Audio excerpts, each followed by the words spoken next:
fire causes death and injuries. And a 7-year-old girl is sent to the hospital in critical condition. Hi, I'm Caleb Scanlon. And I'm Samantha Ruff, and this is your Public Eye News.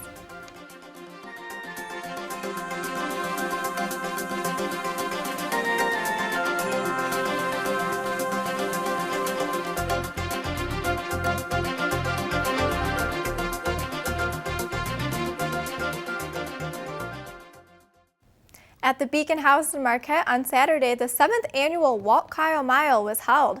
People participated in their choice of one or more walks, the 5K or the 1 to 2 mile walk and the dance walk. Benefits from the walk go towards the Beacon House, and those who could not participate had the option to sponsor one of the NMU athletic teams. Walt Kyle, the NMU hockey coach and survivor of cancer, is who founded the walk.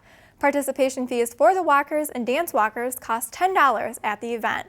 The fee for runners was $20, and for $10 extra, you could get a t-shirt regardless of what level you participated in.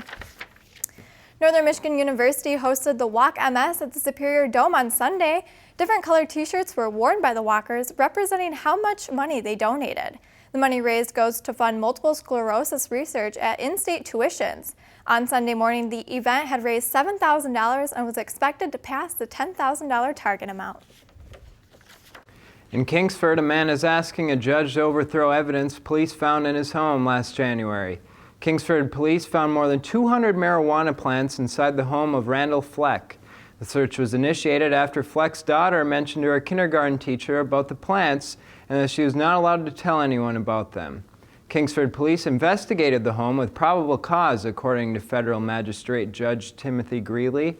Fleck's lawyer is saying that because Fleck has a medical marijuana card, there is no probability to cause to justify a search. A 7-year-old girl was critically wounded while riding her bike in northeast Detroit neighborhood after being shot. Police have arrested one man in connection with the shooting and are seeking another this Sunday shooting that sent India Williams to the hospital. The two suspects were shooting at each other from separate vehicles. Sergeant Aaron Stevens stated that the girl was shot when one of the vehicles followed the other at a high rate of speed. After being shot in the shoulder and the chest, Williams is still in critical condition. An early morning fire at a senior citizen complex in Detroit has been the result of one death and several others being taken to the hospital. Multiple fire departments responded to the complex in Allen Park. Fire Chief Doug LaFawn stated that 24 people from the second floor were rescued by crews using ladders. The name of the person who passed and the conditions of the others has not been released. There was an estimated 60 people who were rescued. One 12-year-old girl who was charged for trying to kill a classmate while trying to fulfill the position of a fictional character is being brought back to a Wisconsin courtroom. Her attorney states that there is a reason to doubt her competency after being examined by a forensic psychologist. The other girl accused of attempted first-degree intentional homicide has been ordered to get treatment after Judge Michael Boren said she wouldn't be able to help her defense if the case went to trial. The victim last May was stabbed 19 times and has since recovered and returned to school. And after the break, we'll have your national and international news. Stay tuned. Next time on the Roosevelts, Theodore aims to return to the White House. He left power too soon. He had to be in the arena. And charts a deadly course into the Amazon. We started down the river of doubt into the unknown. While Eleanor and Franklin are rocked by betrayal. Eleanor Roosevelt never forgave or forgot what he had done. Part 3 of the Roosevelts, an intimate history. Tuesday evening at 8 o'clock Eastern. Welcome back. For the third year in a row, a New York woman has won the crown in the Miss America pageant. Kira Kazantev won Sunday night's pageant partly due to her performance of Happy by Pharrell Williams. Kazantev sang the tune while using a red plastic cup as a percussion instrument. The new Miss America plans to speak out and raise awareness against domestic violence during her year-long reign. She also plans to focus on the importance of eliminating sexual assault in the military. Well, Prince Harry turns 30 today. Once known as the Party Prince, Harry is growing up. CBS' Alfonso Van Marsh is in London with the story. 1, 2, 3, go! Prince Harry celebrated the end of the Invictus Games for wounded soldiers before cracking open a beer for his 30th birthday. Harry's birthday bash was reportedly small, but the prince got a big gift, a more than $16 million inheritance from the estate of his late mother, Princess Diana. I think he thinks a lot about his mother, her legacy, what she would have wanted her children to have done. He's grown up to be a military man who served in Afghanistan.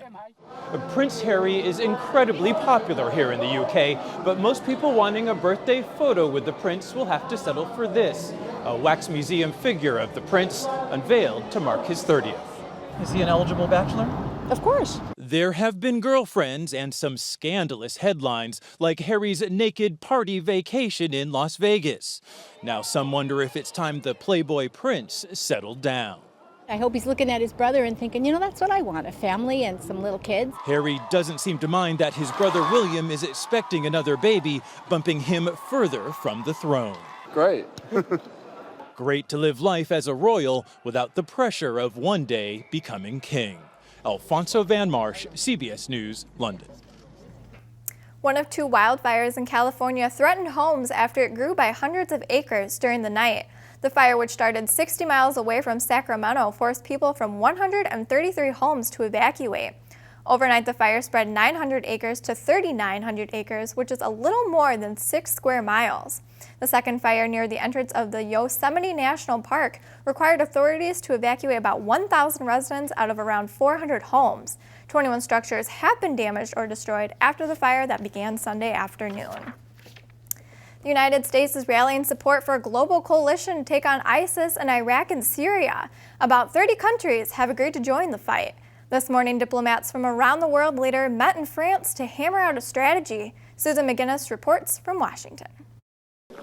Secretary of State John Kerry and diplomats from around the world met in Paris today to work on a global strategy to defeat the Islamic militant group ISIS. About 30 countries agreed to help the Iraqi government defeat ISIS by any means necessary, including offering appropriate military assistance. British Prime Minister David Cameron called an emergency meeting of his advisors Sunday after ISIS beheaded a British citizen and threatened another. They claim to do this in the name of Islam.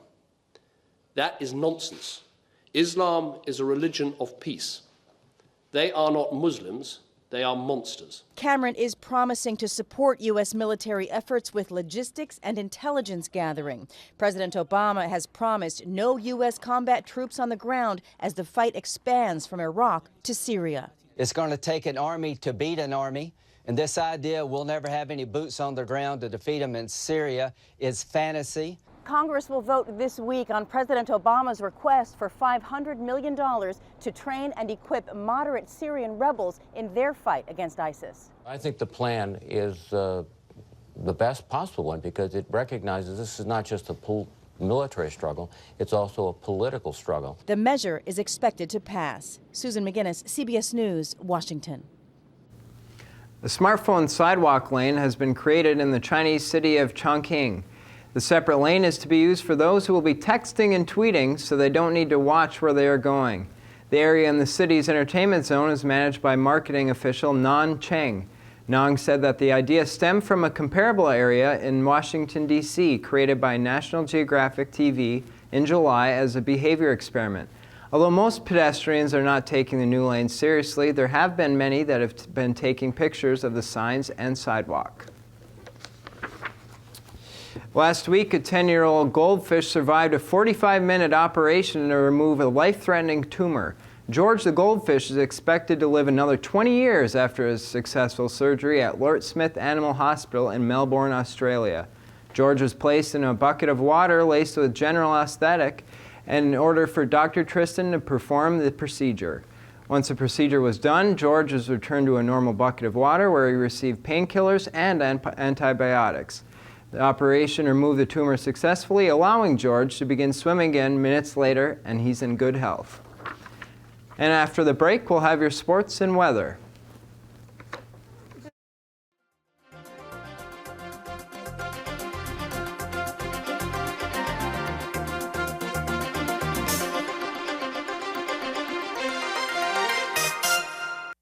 American Masters presents every kind of visual treat you can imagine. Charles and Ray Eames, the architect and the painter who became the top husband and wife design team of the 20th century. From furniture, the Eames chair, to filmmaking. The concept is mind-blowing. They thought outside the box before anyone even knew there was a box. Charles and Ray Eames. A happy, modern couple absorbed in their work. Enjoy Eames on American Masters.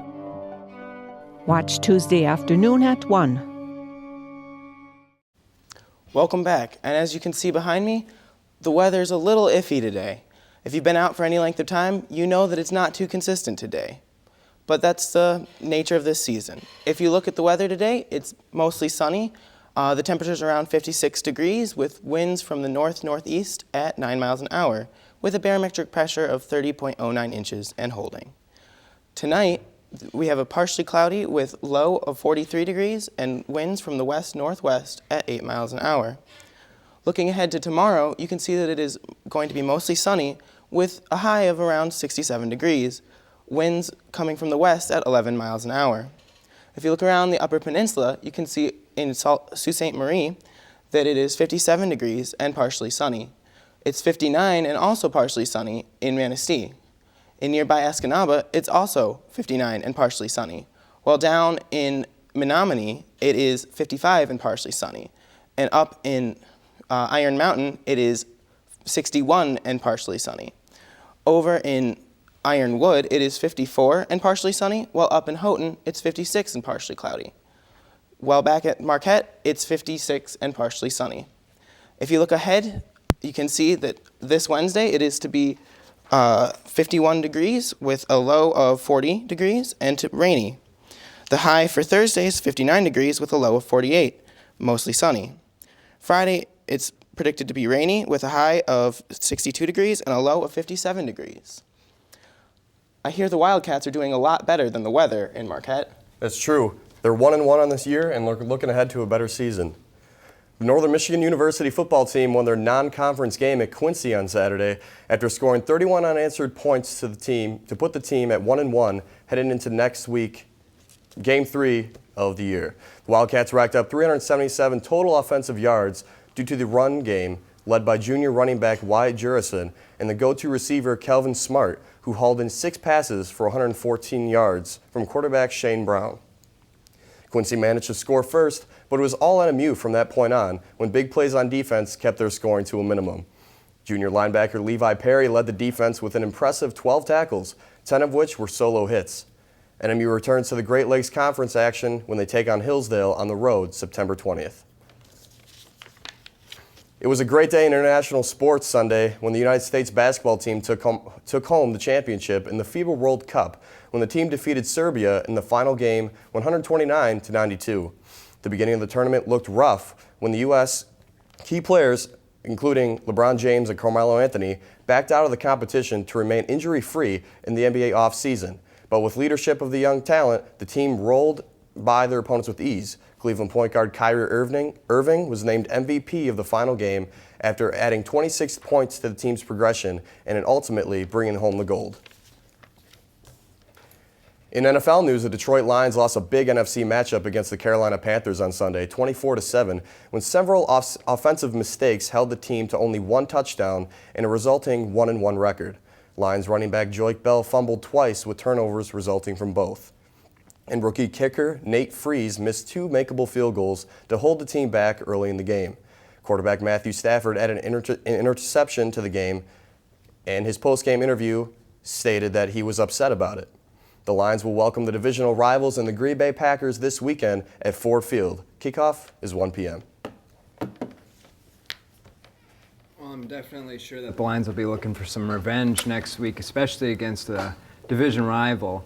But it's a pretty big rival in the UP, too, don't you think? It's a huge game, and I'm excited to see it. Hopefully the Lions will be able to wrap it up and move on to next big Definitely. game. Well, that's going to be all we have time for you today on Public Eye News. We'll see you tomorrow. Thanks.